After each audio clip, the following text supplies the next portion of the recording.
Hey everyone, I'm Rather Coherent, and this is the final scenario of the Dunwich Legacy, Lost in Time and Space. Now before I start talking about this scenario and everything about it, let's get into my deck upgrades and how they've changed to the last scenario. Both of these decks are pretty much completely finished. With Marie's deck, I'm really just making upgrades to get rid of my Delve too deeps because we're past the point that they do anything. And I put in a Guts and a Recharge. I would normally not be running Recharge level 2 in a Marie deck, but since I'm with Jacqueline, it seems like the best 2 experience card I can get. Over on Jacqueline's side, I've really just finished off her deck. Upgrading Arcane Initiates isn't important, but since it only costs me 2 experience and there's nothing new I can get due to down the rabbit hole with 2 experience, that's the best thing I had to do with the leftover experience for this. And these really are the decks I was expecting to finish Dunwich with. You don't get much experience in Dunwich, but Mystics have so much bonus experience that this is pretty accurate to what I was expecting. So, coming into Lost in Time and Space, the Act card is Agenda 1A, All is One. Pathways of sound and color extend for eternity in all directions, dotted with impossible architecture and overgrown with alien wildlife. The lines between objects are jagged and shifting, and your skin feels as if it were inside out. Forced, after you are moved to a location by an encounter card effect, take 1 horror. And the way locations work in this game is we have another 45 card encounter deck. But this time, it's because the encounter deck is actually filled with locations. There are things like the Endless Bridge or the Towering Luminosity. Just a bunch of locations are in the encounter deck, and we're going to be using the Act card to rapidly look through the encounter deck to try to find them. There's a reason for this deck to be 45 cards. But there's only a 4 Doom threshold, so that's going to go off pretty quickly, and there are 4 agendas total. There are also 4 acts, and Act 1A, Out of This World. Somehow, you must find your way across this alien landscape in order to find the nexus that was described in Old Waitley's tome. As an action, we can discard the top 3 cards of the encounter deck, choose the location discarded by it, and resolve its revelation ability, which is how it's going to get put into play is with its revelation text. As you can see, we start in another dimension, unfettered by reality, 6 shroud, and no clues. And whenever a location leaves play, any investigator and unengaged enemy at that location moves to another dimension. It cannot be cancelled. We also start with Yogg-Sothoth in play. He's a rather large enemy at 4 fist and 16 health. He cannot be evaded, cannot make attacks of opportunity, and whenever he hits you for his 1 damage and 5 horror, you can discard cards on top of your deck instead of taking the horror. But if you run out of cards doing that, you are driven insane instantly. The location he's at is called Realms Beyond. It's a 9 shroud, no clue location. And it says that Yogg-Sothoth is immune to player card effects, cannot take damage, and cannot leave Realms Beyond. Because it was a little bit weird that you could even kill him, I guess they've changed that in the Return to set. I don't mind that at all. As an initial cost for you to leave Realms Beyond and test Brain or Foot 3. If you fail, cancel the move. And I might have said that another dimension takes you here, but actually, as long as Realms Beyond is in play, whenever you would be moved there, you get moved to Realms Beyond instead, where you can't hurt Yogg-Sothoth, but he will hurt you if you end your turn there. He doesn't make attacks of opportunity, so it's not quite as bad as I thought it was initially. But yeah, that's quite scary. So this is actually the second time I'll be playing this scenario. I've already done it once, but I made a couple of mistakes that are very impactful. So even though it was such a stomp that I don't think they affected the result, I still would rather play it again and play it properly. Because Lost in Time and Space is a good scenario, and if nothing else about this campaign was played right, I'd like this one to be played right. So, restarting from the mulligan, let's see how it goes. In Marie's hand, we have Milan's good, and the rest of this seems wholly irrelevant to winning. Milan does help me pay for a Hubert's Key, though. I'm going to hold Milan in the St. Hubert's Key, draw 3 new cards. And that's actually a really, really good hand. That's very ideal. At least for fighting things with book. For fighting, that's useless, but she's not the only fighter that we have. Let's go ahead and turn off hand hiding. A part of me just wants to hold Shriveling and 2 copies of Guts and draw a lot of cards by killing the enemies. That doesn't seem like the worst thing I could do. I'm definitely tossing Fearless and Guts, or Word of Protection, rather. I'll toss 1 of the Guts. I'll draw 3 new ones. That hand still looks pretty similar. I have Shriveling, though, which is all that really matters. So first turn for Marie is incredibly straightforward. I play Emergency Cash, then use all 8 of my resources to play Milan and Kirby. Emergency Cash draws 1 card, which is my weakness. Perfect. I'll be taking 1 direct horror for no good reason here. And having seen only 1 odd card, this deck is decently heavily weighted towards even cards, so even though I've seen mostly even cards, I'm still going to declare even with Jeremiah Kirby. I missed the Shriveling, and the Azure Flame, and both skills, but Arcane Initiate will hopefully get them back.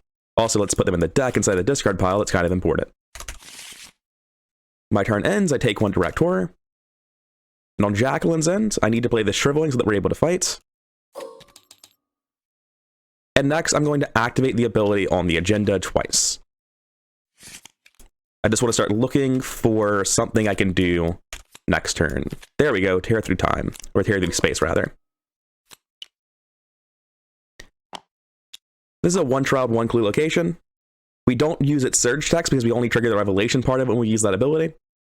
And at the end of the turn, we either discard it or place a doom on it. We'll be able to place a doom on it because, well, we have 4 doom left on the agenda, so it's not a big deal. Anyway, that's the end of the round, so upkeep phase. Promise of Power is great, Holy Rosary is great. Top of the round, 2 of 4 doom because we're putting the doom onto a tear through space, and evil cards. Beyond the Veil, which surges N2, Unstable Vortex. Put it into play, discard the tear through time, cool, or tear through space rather. And the Unstable Vortex also has forced, at the end of your turn, if you are here, you must either draw the top card of the encounter deck or shuffle it back into the encounter deck. That's pretty spooky. Anyway, for Jacqueline's evil card, we're going to draw Haunting Recollections. We're going to discard the top 3 cards of our deck, which are Arcane Initiate, Internal Injury, and Read the Signs. I would have liked to have that Arcane Initiate, but the other 2 are great discards. I'm going to go first on Jacqueline, because we currently don't have anywhere we can investigate. I'm going to play Holy Rosary for 2 resources. I'm going to use the Act card's ability at least once. And we hit at least 1 location. So it's always this location. And this connects to nothing that we actually have. The Steps of Yahargul has the Revelation text to put it into play, then draw the topmost Madness card in my discard pile. I don't believe I have any of those. Nope, I'm good on that front. And like the last one, this one has a downside. When you try to leave it, you test your brain. If you fail, you shuffle it back into the deck. And that is going to result in you getting teleported down here to Yogg-Sothoth and having a bad time. But again, we still don't have anything to do to find clues, so I'll be discarding a card. Or discarding 3 cards, rather. Endless Bridge finally gives us something to do. I can choose between it and the Dimensional Doorway. But Endless Bridge is the only one that actually connects to us, so I had to pick Endless Bridge. Because another dimension heads to an Endless Bridge, even though you can't go back, which is kind of funny. And as the Revelation text for this one, I lose 2 resources, which is fine. I only had 1 resource anyway. Anytime someone tries to leave Endless Bridge, they're going to place 1 doom on it or discard it. And as you can see, things will start getting really sketchy as the locations pop in and out of play all the time here. It's usually not dangerous, but it is always quite scary. Anyway, I'm going to spend 2 actions getting rid of Chronophobia on Marie so I don't just randomly die. And next action, I'm going to walk to the Endless Bridge. There's no penalty for entering, only leaving, so we're good so far. Since there are no enemies, upkeep phase, Water Protection is great, Fearless is great. 2 of 4 doom, no doom anywhere else. Another Endless Bridge. We'll just put it right here next to the other one. And we'll lose all the resources that we've gained. Over here on Jacqueline, we get a Baleful Welcome. Since we didn't draw any enemies, I just pick Fight Evade, it's super easy. Unfortunately, I'm only testing at +2. The tablet here is a -3 with a huge penalty whether I succeed or fail, so it's very scary. The Cultist isn't even really a downside, but there are 2 -3s in the bag, so testing at +2 feels kind of shit. So I'm testing at 6-4 right now. With 2 -3s in the bag, that doesn't feel great. But I also don't really have anything else I can be doing that would be better. So I'm just going to test at 4-2, or 6-4 rather, twice, hitting Skull, which is -4, and -1. So we will get 1 clue with those first 2 investigate checks, and we'll investigate again, and auto-fail. We do get a money from Melanda. Not exactly a crazy fast start so far. On Jacqueline, I'm going to draw 1 card. I'm going to draw another card. Alright, I'm going to move to Marie's location. Should probably get a token down here for Jacqueline. Upkeep phase, because there are still no enemies. Another St. Hubert's Key, Emergency Cache. All nice things, but we're not really like set up in any meaningful way yet. 3 of 4 doom, evil cards. This can spawn at any extra dimensional location. I'm going to spawn it at our current location just so that I can go first as Jacqueline to kill it. Which means it's going to take this doom. Or take this clue rather and turn it into a doom. It's only got 3 health though, so it's actually incredibly easy for a Mystic Fighter to kill this enemy. It's really not a threat, I'm just worried about hurting myself with Shriveling. And that was Marie's card, so for Jacqueline's evil card, we get Prismatic Cascade. I discard a random card from my hand. I don't like discarding random cards in my hand when they're like all valuable skill cards, but what can you do? The one on the right gets discarded. Well, that's just unfortunate. Anyway, it goes into play, and I believe it is somewhere around the middle. Oh no, it's right here. This is where Prismatic Cascade goes. I haven't explained this yet in this video. I did it the first time through, and I just forgot to do it this time. I'm placing the locations roughly how they connect to each other. Red square here, diamond here, triangle here, galaxy path beneath us, the mid-game locations here, and the end-game locations at the top. So for our turn, as Jacqueline, I'm going to shrivel the Interstellar Traveler. I'm going to use Guts and Prescient to test at 1,000,000, because I want to get this water protection back. I'm testing at 12 to 4. And I will take the -1. I forgot to declare something with Prescient, so I guess I'm not using Prescient, because there's no way to not be results-oriented now. But I will still take my 2 cards. I'm always moving to the next location. I'll place a Doom on Endless Bridge, but it doesn't matter because it will be gone before the end of the turn. I'm going to use Read the Signs as my last action, actually. I don't need Marie to come here. And when I do this, I'm going to commit both Enraptureds to the test because it's still a book test. I'm just adding my head. For a total value of 6, 9, 10, 11 against 4, just on autofail. -5 is fine. I'll take both clues. And then I will use the Enraptureds to get 2 more charges on my shriveling. That's it for Jacqueline. Reason to move back and then 2 Prismatic Cascade. This will discard the Endless Bridge. Prismatic Cascade only has 2 Shrouds, so that's very easy for us to crack. However, if I wanted to, I could play an Arcane Initiate right now, absolutely free of charge, instead of investigating. Oh well, I like the idea of having Arcane Initiate in play. Its Doom will be removed at the end of the round when we progress the agenda, so I'm just going to tap it immediately and remove the Doom now. I will take the Azure Flame. That's the whole reason I like the idea of playing it. So we come to the upkeep phase. David Renfield, I didn't shuffle my deck. We come to the upkeep phase, like I was saying, Fearless. On Jacqueline's side, we get Emergency Cash. Top of the round, 4 Doom, advance the agenda. We shuffle the encounter discard pile into the encounter deck, then discard cards from the top until a location is discarded, and the lead investigator resolves that location's revelation effect. A lot of the time when I'm playing campaigns, I forget to specify a lead investigator. I'm reasonably confident that happened this time, and my fallback for that is always the character on the left, the one that's more complicated, who's getting the draw button, is the one that I made the lead investigator. It's the one I think of as myself more, so Marie will be drawing that card. Also, we did not fail to save the students. We killed the monster. So, we are going to keep discarding until we see a location, which has to happen eventually, right? Any day now. There we go. We got Indecipherable Stairs, which has the same location icon and different connections to the Endless Bridge. I had to discard the top 3 cards of Marie's deck, which is Guts, David, Azure Flame. Those are actually not the worst discards at all.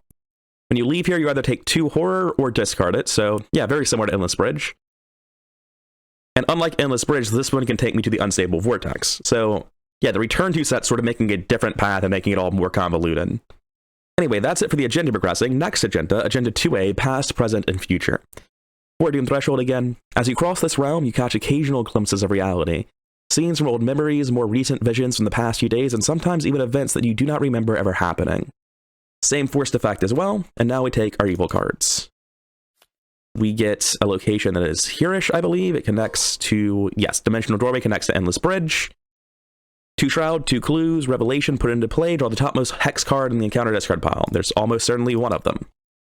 The Infinite Doorway is the topmost Hex card, and it says, as an additional cost to move into or out of the location, I discard the top card of my deck. If it's a weakness, I draw it. Otherwise, for each copy of it I have in play or hand, I take 1 Horror or discard that card. Annoying, but not a huge problem. The Dimensional Doorway is another location where it has the forced effect at the end of the round if something bad happens, or discard it.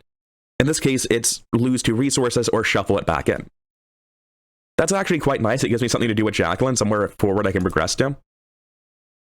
I'm going to go first as Marie. I'm going to investigate at whatever this number is, 6 to 2. Cultist is reveal another, -1, that's a pass. I get 1 clue. I tap Milan for a resource, and I spend her 2 clues and Jacqueline's 2 clues to progress the act. A light shimmers in the distance, and you head toward it to investigate. The wispy light drifts away from you, floating through the realm's strange gateways, ascending looping staircases and crossing through barriers you dared not cross earlier. With little chance of finding the nexus on your own, you follow the light, hoping it is guiding you in the right direction. Put the set aside Edge of the Universe into play. It connects to Squiggle and Plus, and we have Squiggle and Plus in play over here. Act 2A, Into the Beyond. You continue to follow the Wisp of Light, though the treacherous landscape makes it a difficult quarry to chase. And if we get to the edge of the universe, we advance. To enter it, we'll need to have 2 clues. So, coming back to Marie's turn, her location connects to the plus, so we can head there. We can also just gain clues here, which will be easier for us to do, so we'll go ahead and do that. First action, though, I'm going to go ahead and play the Key of Ys, the St. Hubert's Key. I don't know why I keep saying that. And lower our sanity to compensate for it. Then we're going to investigate at, I believe, 7 to 2. Yes. -1, I get another clue. And that's the end of her turn. For Jacqueline's turn, I don't really have a way of finding clues yet. So first action, I'm going to play Emergency Cash to try to find some options. Gain 3 resources, draw 1 card, give it to the wrong person, and hey, look at that. That's a pretty good option. I'm going to go ahead and take a slow turn again. I play another Emergency Cast to gain 3 resources, draw another card. That's my second action, and now that I have Clairvoyance, I might actually play it instead of Rite of Seeking. I think I can probably sequence my turns in a way where Rite of Seeking is never a dangerous penalty, so I'll just play Rite of Seeking instead. And that'll be Jacqueline's turn. No enemies are in play, so Upkeep phase, Deny Existence is always great to see. Arbiter of Fates is fantastic. 1 of 4 Doom. I don't have anything that triggers at the end of the round. I have no Tear Through Times, or Tear Through Spaces rather, in play. Eldritch Accord, Peril. Draw 1 card, choose and discard 2 cards from your hand, test Brain X. You fail, take 2 horror. X is the number of cards in your hand. So it looks to me like even if I commit skills from my hand, since it triggers when the skill test begins, it'll still count them, which is obnoxious. It really looks like I'm just taking 2 horror. I could commit like Promise of Power and Fearless to avoid taking 2 horror here. It seems very hard to not take 2 horror. But I think I'll just accept that I'm probably going to deny existence this. No, I'm not going to deny existence this. That would be silly. I'm going to... yeah, I'm going to draw a card. And I'm going to commit both Fearless and Promise of Power to this to be up 6 from where I started. I was originally at 5, so I'm testing at 11 to 1, 2, 3, 4, 5, 6, 7, 8, 11 to 8. Womp womp. Well, take your 2 horror then. For Jacqueline's evil card, for every card in my hand, if there's a copy of it in my discard pile, I take a horror. I don't have a single duplicate, so instead I discard the top 3 of my deck. Clairvoyance, Arcane Initiate, Deny Existence. Deny sucks. I won't deny my hand to feel safe against this card, but it's looking like I'm not going to get to do that. Honestly, on Marie, it's looking like I might just intentionally let Yogg-Sothoth hit me to heal myself with Deny Existence.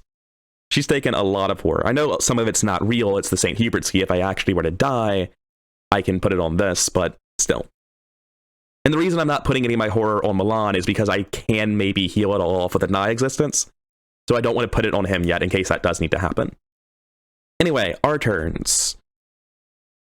For Jacqueline, I'm going to go first. I'm going to move up to here, so I want 2 resources from me if I end my turn here, which means I can't actually play Arbiter of Fates this round, but that'll be okay.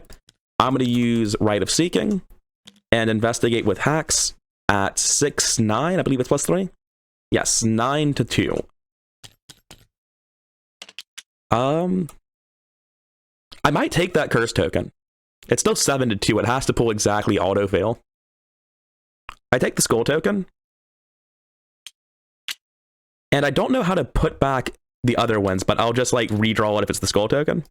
Or the curse token rather. And it wasn't. That works because there's only 1 curse token in the bag. Otherwise I'd have to like lock it and remove it from the bag for it to be good. Anyway, get rid of the curse token and I get both of these. I just assume that Rite of Seeking does nothing if you take curse. Yeah, that's the case. I was worried that it might say like any symbol or negative symbol, but it just physically shows them, and curse is not one of the ones it shows. And the reason I wanted to do that instead of playing Augur of Fates is so that I can use my last action to leave and enter the edge of the universe. I have 2 clues. Is it a cost to enter?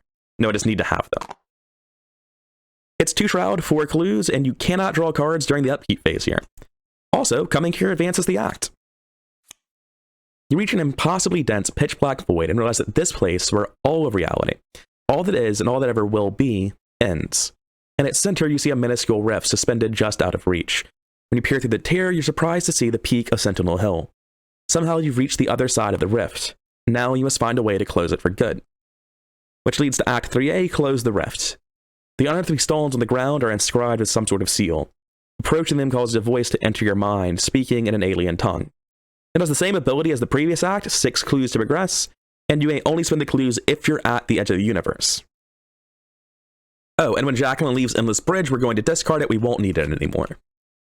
If Marie were to get the last clue, she would be teleported to Yogg-Sothoth, which wouldn't even be that big of a deal, because getting hit by him isn't even a real problem for her, it's actually going to make her a lot safer. I'm thinking that getting this clue probably results in us spending a lot longer in this area, so instead I'm just going to leave. That triggers the infinite doorway, I discard the top card of my location, yes?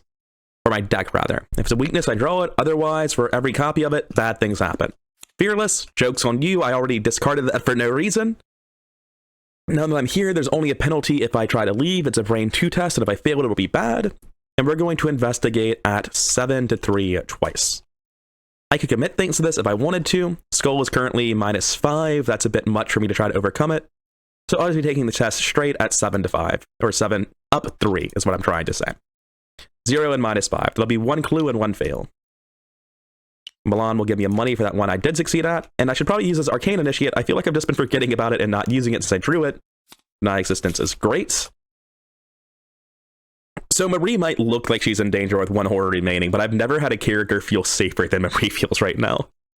Like at any time, I can just choose to go hang out with Yogg-Sothoth and he'll heal me the full. Anyway, that's the end of the round. Upkeep phase, no enemies are in play. Presumably we have to draw them at some point. Recharge and Guts are both nice. 2 of 4, draw our evil cards. Since I'm at an extra dimensional location, I'm pretty sure that's the case anyway. Yes, I will be taking 1 damage, otherwise take 2. Yeah, sorry about that, Milan. Or Kirby, rather. Wormhole, damn it. That's a slight hassle. So I'm going to be triggering the new ability and then moving to that location.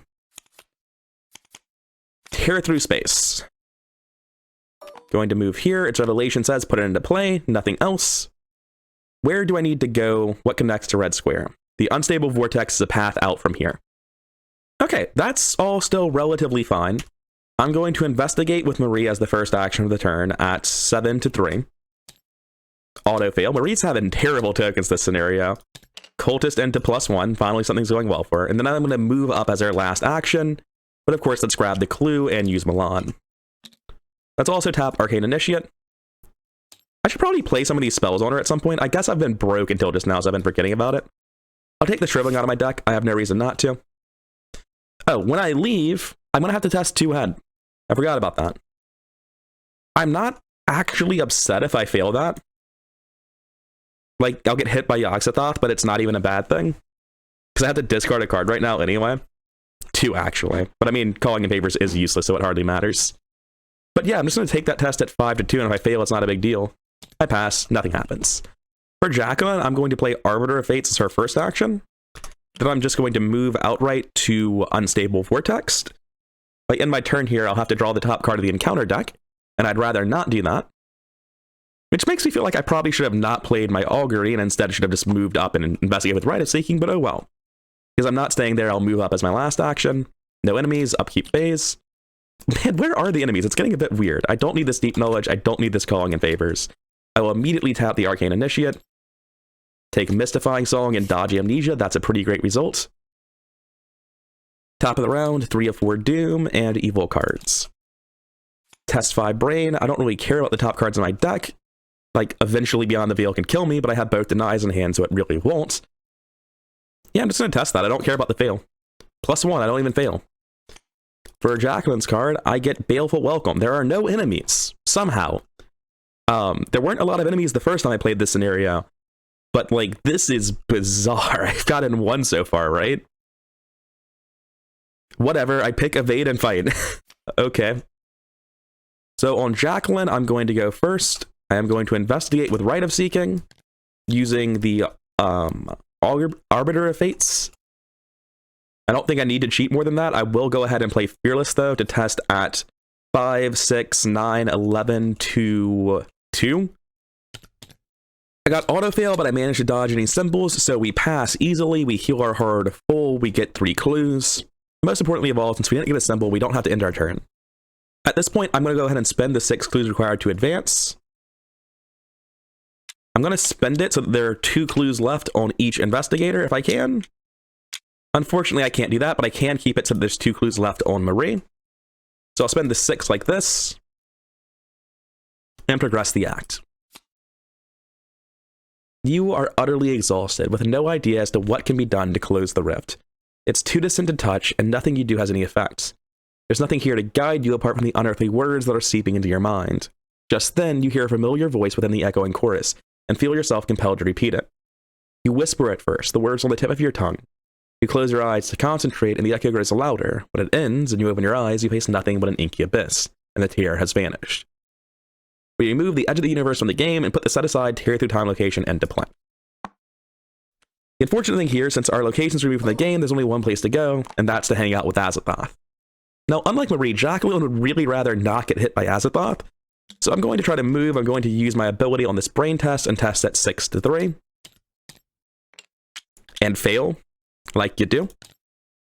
So Jacqueline will go ahead and be taking a hit from Azathoth, but it's not a big deal. I can take 1 physical damage and discard 5 cards on the top of my deck. On Marie's turn, I'm going to try to leave with her and hopefully fare a little bit better. I do think I would use it taking the check at 5 to 3, though. If I get Tablet, I'll deny existence and commit stuff to the next one. I'll commit Shriveling to it, because there are enough -3s in the bag that matters. Skulls are terrible right now, but it's not the worst thing in the world. 0, cool, we're out. Next action, since Jacqueline will definitely not be here to protect us, I'm going to play a Shriveling. The path up through Prismatic Cascade still exists, but that does mean I would have to take a brain test to pass, and autofail would be problematic. I can also just go directly there through Unstable Vortex if the much easier time. I'll have to leave the Indecipherable Stare, and that'll get rid of it, but that's not a big problem for me. That's not even true, actually. I can just deny existence the horror damage I take, and it'll heal me. So that's fine. I'll just go through the stairs. That's the end of our round. There are still no enemies, so upkeep phase. Cult Lexicon is kind of irrelevant at this point, since they have Shriveling in play. Occasion Soul is always a gut, so it's something. The Doom would advance, but I mean, I can just play Mystifying Song, and I see no reason not to. So I'm going to go ahead and stop the Doom from advancing, keep it at 4, and take our evil cards. For Marie, we're getting another Beyond the Veil. Oh, no, we can only have 1. So that one's just a dud, but it still surges into something, and it's the Conglomeration of Spheres. It's really just a hassle. It just takes a while to kill. But it's not a problem at all. She's ahead. At this point, we're just trying to get here and resign. I should have put this face down, but having just played this scenario, I already know what it does, so it's not the biggest deal in the world. But yeah, she's already ahead. She doesn't really matter if she gets delayed a bit. Towering Luminosity is put into play, and place 1 Doom on it or take 2 damage. Well, first of all, let me take 1 damage from Azathoth when he hits me at the end of the round, and then I will use his ability to discard the top 5 cards of my deck instead of taking the horror damage, which are Self-Destructive, Holy Rosary, Fearless, Recharge, and Ward of Protection. Pretty good cards, but I mean, if you discard 5 cards and your deck is all good cards, that's bound to happen. So anyway, as I was talking about the Tower of Luminosity, we're going to be putting it into play. We are definitely going to put Doom on it, because the Doom doesn't matter right now. Some weird stuff is happening here. Okay, that's close enough to fixed. And this one has the forced effect where after you fail a test here, you either flip a clue to its Doom or discard it. All right, I'm going to go first on Marie. I'm going to be using Shriveling twice guaranteed. That is attacking at 8 to 1, so just don't auto-fail. -3, -1. Get him out of here. Next, I'm going to continue on towards my objective. I'm going to go here. I'm going to place... this one can't place Doom. I have to take Horror. Well, that's fine. I believe I have 2 denies in hand and no risk of decking out, so I'm going to take the Horror, and in fact, gain Horror instead by denying existence. That's Marie's turn. Jacqueline's going to need to catch up and actually find some clues along the way to get out of here. She may as well pick them up at Tear Through Time, though. Doesn't need to do it before then. So first action, I'm going to try to get out of here. I'm going to commit Guts, so I'm going to cheat. I'm going to cancel the star, take the -1, draw a card, draw 2 more cards because of Guts, and leave. I'm going to wind it back a second. I forgot to read Dimensional Doorway when I was moving Marie to it. This is the one that wants you to spend resources, and she physically can't do that. So instead, I'm going to have moved her to this one, the Unstable Vortex. I'm much more comfortable drawing the top card of the encounter deck, than I am just going back to Azathoth's location. So let's see what it is. The Vast Expanse. There are many extra-dimensional locations in play. So I'm going to go with max 5. I'm testing brain 5, and for each point I fail by, take 1 horror. This recharge is never getting played, so I'll commit this, test at 7 to 5, and pass. For Jacqueline, I'll be taking the same 2 moves to end up at the same location as Marie. Actually, no, I'll take 1 move as Jacqueline so that I don't have to draw an encounter card. And then I will play Recharge and Cheat. I was considering if I wanted to put it on Rite of Seeking, but if I need more Rite of Seeking charges, I can just replace it with a Clairvoyant, so it's not a big deal. I take the -1, I put the 4 charges on the Shriveling. I don't think we have to worry about fighting. Enemy phase, no enemies, upkeep phase. Your Insanity is finally here. Goodbye, Arcane Initiate. Probably should have used your ability more, but I've been zoned out a little bit. Dark Future is also here, so Jacqueline's ability is officially offline. Glad I finally used Recharge, I guess. And top of the round, Doom progresses. We shuffle the encounter deck into the discard pile, or the other way around, rather. And then the lead investigator is going to discard until they find a location and read its revelation text. Cool, the Endless Bridge is in play. I'm going to lose 2 resources, right? Yep, that is the case. Not a big deal. Since somebody was sacrificed to Yogg-Sothoth, we will be reading the following. You hear a familiar voice calling out to you, and you enter an impossibly shaped building of cracked stone. You hear a voice crying and rush towards it, down a set of steps and narrow stairs. Upon reaching the bottom, you find yourself in the hidden chamber from Dunwich. Bound by shackles, you see those you failed to save, bloodied and maimed. A creature with a man's face feeds from a corpse on the ground. The head turns his face to you, and a sharp pain stabs through your heart. Everyone test head X, where X is the number of people I failed to save, which is 2. For each one you fail by, take 1 damage. I'll be taking this test straight on both of them, 5 to 2 here. That's maximum, so I'm going to fail by 2. Take 2 damage. And 1 more from Bare Insanity. Over here, I'm testing 6 to 2. 0, you're fine. The new agenda is Breaking Through version 2. Throughout this warp dimension, no matter where you travel, there's a haunting shape in the distance. At first, it appears as a disc, like a black moon with many wriggling arms. But as time passes, you can tell it is growing larger and larger. First, after you're moved to a location by an encounter card effect, take 1 horror. Both of these people got moved back, and I don't think I took the horror on them that they were supposed to take. I believe that would have broken the St. Hubert's key unless I put it on Chris, so I would have done that.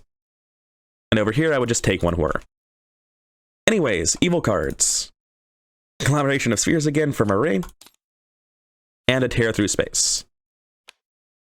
It has Surge, so I'll be drawing the next card, which is a Tear Through Space, so I'll be drawing the next card, which is a Conglomeration of Spheres. That was a very symmetrical turn in terms of encounter cards, wasn't it? So for Jacqueline, I would normally be utterly unafraid of this enemy, but since I am unable to cheat, there's a chance I auto-fail or get a lot of horror damage. But I mean, hey, that's how every other mystic lives their life. Well, there's 2 horror damage, and he's dead. And that is 2 charges of Shriveling gone, and my whole turn wasted. Oh, I'm in the Unstable Vortex? I forgot I was here. Well, I end my turn, and I draw the Vassal of the Lurker. I figured out where all the enemies are. Also, I finished my deck. That's fairly impressive. For Marie, I'll be tapping Bare Insanity and putting a Doom on him. What I want to do is kill the Conglomeration of Spheres and then leave so that Jacqueline doesn't take the extra damage. Before we do that, though, let's test Jacqueline's ability. I'm going to do her cheating twice. We're at 1, 2, 3, 4, 5, 6, 7, so here's the other one. Still nothing. Damn shame. So, bringing us back to Marie, I'm going to attack this thing twice with both remaining charges of Shriveling. And if I miss one of them, it sort of sucks for us. It's hard to miss. It's basically just auto-fail, but thank God. Last action, I leave and go up. Marie can resign immediately at a worst-case scenario, so she's under no danger anymore. It's just hopefully she can help Jacqueline. Enemy phase, I get hit for 1/1 on Jacqueline.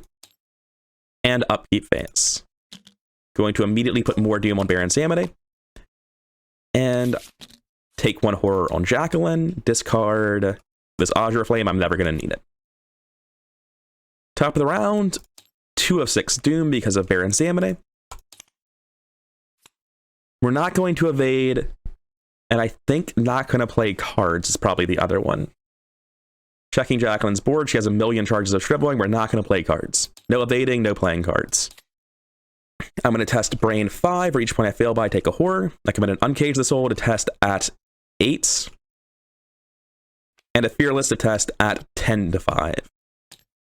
Skull, get it out of here, and heal 2 horror. I'm going to Shrivel twice. We're attacking at 5, 6, 9 to 3. So only thing I care about is auto fail, no point committing cards, -1, -5, get him out of here. And since he's worth victory points, we should put him in the victory display, not that we'll be cycling the encounter deck again. And last action, I finally get out of this awful location. Oh, and since I've been forgetting about these and also don't need them, let's say that I've just discarded them all, because that's pretty much what my plan was. There really is nothing Marie can do that will matter. But leaving the game likely doesn't help. So I'm just going to gain 3 resources to avoid drawing anything that can be a problem. Go to the upkeep phase, tap Baron Insanity for the 3rd Doom, and discard him. Upkeep over here. I forgot to touch Jacqueline's ability. I would use full cheating on it to pull 9 tokens. 1, 2, 3, 4, 5, 6, 7, 8, 9. Still nothing. Top of the round, 2 of 6 Doom. And evil cards. There's an infinite doorway. It will not matter at all. And since there is no max for this, and the minimum I can test against is 7, I'm basically guaranteed to fail. So I'm just going to take the test, knowing I'll fail, and take 2 horror. Not tablet. Not tablet. And that's pretty much guaranteed to be the game. This could be forced to go 1 turn longer if I get unlucky on this Uncage the Soul, or this Rite of Seeking rather, which I will be getting Uncage the Soul 2. -1. That gets me 3 clues, which is enough to pay the cost of 2 clues and resign. Which drops the last clue back on the location, and Marie already has her 2 clues, and she resigns as well. So we progress the act. You discover a path that looks somewhat familiar and follow it. Even though your task is complete, you now understand that in closing the tear, you may never make it home. The fear of being lost here forever spurs you onward, through an archway leading into an overgrown corridor. A damp wooden door leads you out into a pocket of thin rain and dark sky. Cement turns to gravel, then marble, then steel, then grass. You cross impossibly long meadows and make your way through dense woods before fatigue finally sets in. Drained of all energy, you cannot go on any further. Your body gives out. Resolution 1. And that's it, we win. This is the standard good ending. We undid all the problems, we made it back alive. A thing I particularly enjoy is that if you did choose to kill Yogg-Sothoth, you don't kill him, he just runs away and kills you all immediately, which is very funny to me. I enjoy that even though he is technically killable, they made it like just immediately punish you and not feel like a win if you tried. If we had progressed the 3rd agenda, it would have removed Realms Beyond from the game, and once Realms Beyond is gone, not only does he get moved to another dimension, but there's no text anymore saying that he can't be killed so you can fight him. And more importantly, there's no text anymore saying he can't move so he has to start hunting you and being a massive problem. And after this agenda, every 2 turns he just hits everyone in play. I really like that Yogg-Sothoth is a constant part of the scenario now. The fact that he's not just like a thing that shows up towards the very end is really nice, because as you can see in the original version of the scenario, I'd have been 4 Doom from even spawning Yogg-Sothoth, which would have felt a little bit weird. I really enjoy Lost in Time and Space. The flavor of it's really, really good. It's just that the difficulty is really undertuned. This is the second time I played it. I messed up a lot of things in the first one. I probably messed up something in this one and didn't see it based on how Dunwich has been going. But the point is that this is the second time I finished the scenario on 2 Doom of Act 3. It was the exact same result both times. It really is a shame that it's so undertuned. I've played it 3 times now, once as a playtest for a high-level deck, once when I first played the game, and once just now, obviously. And I don't remember a single time actually being afraid of Yogg-Sothoth. And yeah, I just double-checked it, because like, I got really lucky. I never drew any tablets. And then I checked, there are no tablets in my bag. Because you don't start with any, and you're not required to add any. What adds a tablet? It's such a terrible thing to happen to you. Failing to save the students. If you mess this up in scenario 1, it makes this comically harder. Cheating adds a squid to the bag, which I also didn't do, and the squid would have been pretty bad, right? Yeah, minus shroud value if you fail to discard your location. If you get the Necronomicon, that gives you a squid too. And yeah, that's it. So the hardest tokens in the scenario weren't even in my bag because it's just relatively easy to play a campaign in a way where you don't get them. I guess that contributes a lot to this feeling easy then. I don't know. Lost in Time and Space is a really good scenario. It's just held down a lot by not being super engaging because of how non-challenging it is. Anyway, I'll talk more about that in the review video. For now, I'm done. This has been the finale to the Dunwich Legacy.